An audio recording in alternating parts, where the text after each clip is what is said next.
Hai, selamat datang ke OB TV. Seperti biasa, kali ini kita masih shoot di rumah. Betul tak kawan-kawan? Betul tu Daniel. Dan macam biasa juga, kali ini kita nak kongsikan dua kisah yang menarik untuk anda semua. Ya, dan kisah pertama kita nak kongsi mengenai rahsia kejayaan Datuk Azizul. Masih lagi mengenai Olimpik. Betul tu Nasha. Dan kisah kedua pula adalah kisah kata video lucu Abe Asih takut jarum. Jadi kalau korang nak tahu lebih lanjut, jom kita layan OB TV. Jom guys. Okey guys, dalam sedar tak sedar Sukan Olimpik di Tokyo sudah pun melabuhkan tirainya baru-baru ini. Sebelum kita teruskan OB TV kali ini, kita nak mengucapkan tahniah dan terima kasih kepada semua atlet yang telah pun memasuki Olimpik ni, mewakili nama negara kita dan mengharumkan nama negara kita lah sekaligus. Betul tu Dan, Alhamdulillah kan. Kepada yang menang pingat, tahniah, dan kepada yang tidak berjaya, kami tetap bangga dengan anda. Come on guys, Olimpik kot. Ingat senang ke? And dah halang kita bercerita pasal Olimpik ni kan. Mungkin kita nak kongsi sikit lah mengenai kisah di sebalik kejayaan Datuk Azizul Hasni Awang. Ini si Pika ni kan peminat setia dengan Datuk Jijo ni. Awak mesti tahu. Kalau korang nak tahu, di sebalik kejayaan Datuk Jijo ni, sebenar-benarnya lah dia berkongsi satu tips di mana dia fokus pada Olimpik hari tu dengan membaca Al-Quran. Gitu. Betul tu Pika. Datuk Jijo cakap dengan cara tu saja dapat membuat dia bersedia dari segi mental. Datuk Jijo berkongsi bahawa dia sehari sebelum acara Kairin, dia telah berjaya khatam Al-Quran. Respect betul lah dengan Datuk Jijo ni. Ya, and mungkin I boleh petik sikit lah apa yang Datuk Jijo ni cakap kan. Dia kata, tenang. Bukan mudah untuk tenang apabila kejohanan terbesar dalam kerjaya kita hanya ada beberapa hari sahaja lagi. Tetapi saya tidak tipu, memang dengan bacaan Al-Quran ini membuatkan pemikiran dan jiwa saya tidak bergelora. Ya, betul tu Nasha. Saya dengar ayat tu saya tersentuh lah. Sebenarnya memang betul lah. Training lah kuat macam mana pun. Penjagaan mental, orang kata sangatlah penting. Saya ni kalau tahu tips dari awal macam ni, mungkin saya wakil Olimpik, okey? Dalam acara berbasikal juga. Amazing Pika. Risau. Okey guys, sebelum kita teruskan berita OB TV untuk episod ni, saya nak tanyalah dekat kalian-kalian ni semua ni. Pernah tengok tak drama spontan yang Asif dengan Yo Parel? Famous kot. Malu saya. Ada Asif kan, bak pulak tak tengok. Kalau saya nakkan hiburan yang boleh membuatkan saya terhibur, saya pasti akan search drama spontan dekat YouTube. Ya, betul. Dan sebenarnya kan Dan dia nak kongsi cerita pasal ada satu video ni, dia viral dekat Twitter tau. Betul. Dekat mana dia nak tunjukkan momen yang Asif dia nak ambil cucuk vaksin. Macam-macam jadinya. Video yang berdurasi selama 2 minit itu menunjukkan momen dan reaksi Asih masa kena cucuk. Tapi kan, apa yang paling saya macam terhibur sikit sebab muka Asih tu memang cuak. Bayangkan sampai beberapa rakan dia dan juga petugas cuba tenangkan dia masa ambil vaksin tu. Memang respect lah diorang ni. Dan apa yang lawaknya, lepas cucuk tu muka dia terus berubah macam tak ada apa yang berlaku. Memang lawak betul lah si Asif ni. And kalau nak tahu, kes ni sebenarnya dia mengingatkan I masa Dan nak ambil vaksin hari tu. Sebelum nak ambil vaksin tu, kemain lagi tiap-tiap hari tanya, sakit tak, nervous lah apa semua kan. Tapi lepas dah ambil vaksin tu, acah-acah macho. Tak ada apa-apa lah, tak sakit. Betul tak Dan? Ingat tak? Betul. Ada kemain. Jadi sebab tu lah kata kita tak boleh lah judge. Judge orang kan, muka macho, suara serak-serak kan. YouTuber pula tapi tak sangka takut jarum. Tapi apa-apa pun, kita memang pujilah Dan dan Asif ni yang kata beranikan diri untuk cocok. Tapi demi kesihatan mereka, kesihatan kita juga. Syabas betul. Syabas. Okey guys, untuk kisah pertama OB TV kali ini, kita nak berkongsi kisah seorang artis selebriti terkenal ni yang namanya dulu memang tak pernah lekang daripada kontroversi. Satu kontroversi yang dilakukan kan. Dengan cerita penyanyi kelahiran Singapura tu telah pun mendapat hidayah dan menyertai kumpulan tabligh. Alhamdulillah. Saya ada tengok video tu yang dia memaklumkan bahawa pada suatu hari dia ternampak post Faizal Ismail FBI yang memberitahu dia dah terima hidayah, dan selepas itu dia tergerak hati untuk menghantar direct message kepada dakwah tabligh Malaysia.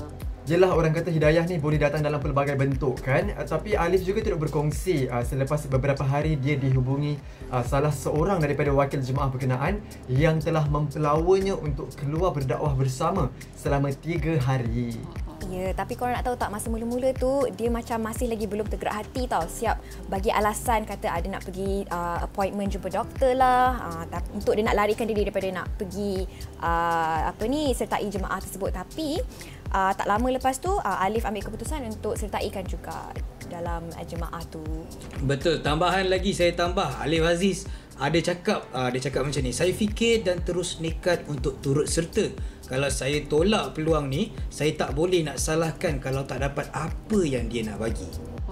Bagus, betul lah macam tu. Tapi saya masa tengok video tu, saya tak sangka Alif yang sayang kamu dah berubah. Tapi apa-apa pun kami di OBTV doakan yang terbaik dan semoga urusan hijrah Alif Aziz ini dipermudahkan oleh Allah Subhanahu Wa Taala. Amin. Okey guys, kisah seterusnya agak menyeramkan ya.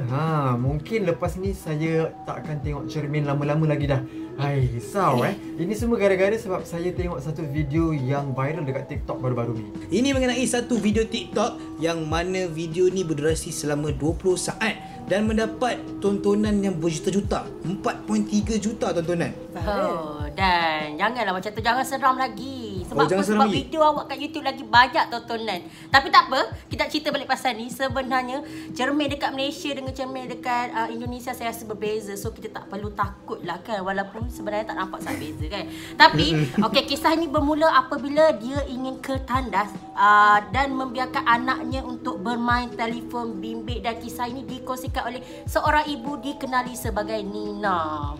Yes, dan pada ketika itu anaknya sedang bercakap seorang diri. Dan tiba-tiba nampak satu kehadiran entiti misteri yang menerusi lensa kamera itu telah dirakam dari telefon bimbit ibu dia. Kalau anda tengok dengan teliti video tersebut, yang mana entiti misteri tu jelas kelihatan pada cermin yang berada di belakang kanak-kanak tu. Sebelum berjaya menghilangkan dirilah entiti tu. Walaupun tak jelas kelibat tu, namun netizen mendakwa entiti tersebut adalah makhluk halus. Seram betul OBTV kali ni Rasanya lepas dengar korang bercerita ni, naik bulu roma. Walaupun dah berjuta-juta orang tengok video ni, tapi I tak nak tengok kot. Nanti tak tertengok cermin pula nanti. Saya rasa best juga kalau kadang-kadang tengok cerita hantu ni. Insaf lah, sebab kita tak nak lah jadi hantu kan. Tapi kalau tak best orang tak tengok. Seram dia tu, orang kata seram-seram semut gitu. Kita tengok tau Nasha. Tak nak. Bismillahirrahmanirrahim. Kita mulakan OBTV episod kali ini dengan satu video yang cukup menyanyak hati dan membuatkan saya rasa lebih bersyukur. Video yang berdurasi lebih kurang 1 minit ni memaparkan seorang YouTuber daripada Indonesia ingin membuat social eksperimen. Jadi dia pun meninggalkanlah sebuah motosikal sebab bersama kunci. Kiranya dia nak tengoklah sama ada lagi tak masyarakat yang jujur. Dan nak dijadikan cerita pula lagi, ada seorang pakcik ni dia terjumpa dengan motosikal tu tau.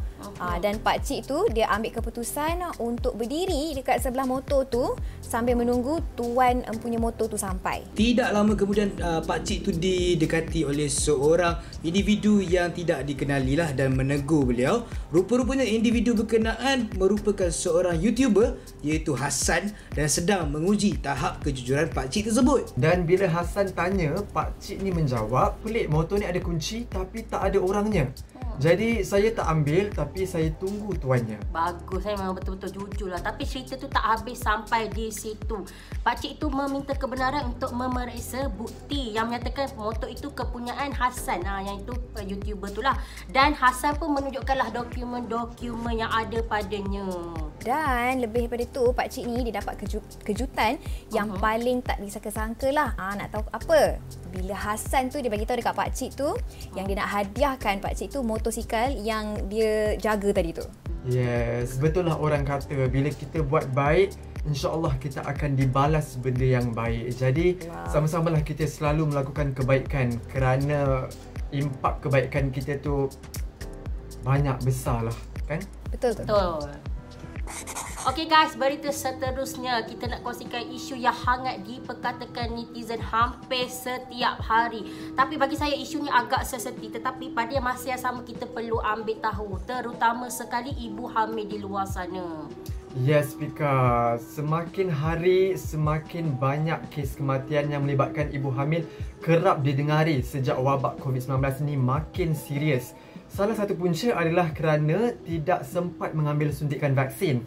Dan Dr. Celebrity, Dr. C, tampil memberi nasihat dan penjelasan untuk menekankan betapa pentingnya pengambilan vaksin terutama untuk golongan yang sedang berbadan dua. Ya, betul tu. Dan menurut Dr. C, sejak daripada Januari 2021, negara kita telah mencatatkan peningkatan kes kematian yang melibatkan ibu hamil ni hampir setiap hari. Dan sehingga ke 9 Ogos, sudah ada 43 kematian direkodkan untuk ibu yang hamil. Dr. C turut berkongsi bahawa sepanjang tahun 2020, tiada satu pun kes kematian ibu hamil dilaporkan. Tetapi bermula Januari hingga Mei 2021, 2 kes kematian dilaporkan setiap bulan. Untuk pengetahuan anda di luar sana juga, ibu hamil sangat mudah terdedah terutamanya yang berada di trimester kedua dan ketiga. Tambah Dr. C, dengan mengambil vaksin, ia juga dapat mengurangkan hospitalisasi dan juga kematian. Dan penjelasan daripada Dr. C ini sedikit sebanyak telah dapat menjawab persoalan-persoalan daripada netizen-netizen di luar sana lah mengenai mengapa ibu hamil perlu mendapatkan vaksin. Sebab yelah, sekarang ni kita tengok dah banyak sangat orang memperdebatkan pasal isu ni dekat dalam social media kan. Jadi kami doakan agar bakal ibu di luar sana semuanya selamat dan dipermudahkan segala urusan mereka. InsyaAllah semuanya baik-baik sahaja. Amin. Amin. Baiklah, itu sahaja paparan OBTV untuk kali ini. Untuk membaca artikel-artikel menarik, jangan lupa layari www.ohbulan.com. Betul tu Pika. Untuk video-video yang best pula, boleh subscribe ke YouTube Oh Bulan Official kerana subscribe itu percuma. Ya, dan seperti biasa OBTV akan bersiaran setiap hari Jumaat, Sabtu dan Ahad jam 6.55 petang hanya di TV9. Saya Nasha Nazari. Saya Daniel Nawawi. Saya Patch Mono. Saya Syafiqah Suhaimi. Sampai berjumpa lagi. Bye-bye. Bye. Assalamualaikum. Tuan terus saya action, tuan tak suruh saya cakap.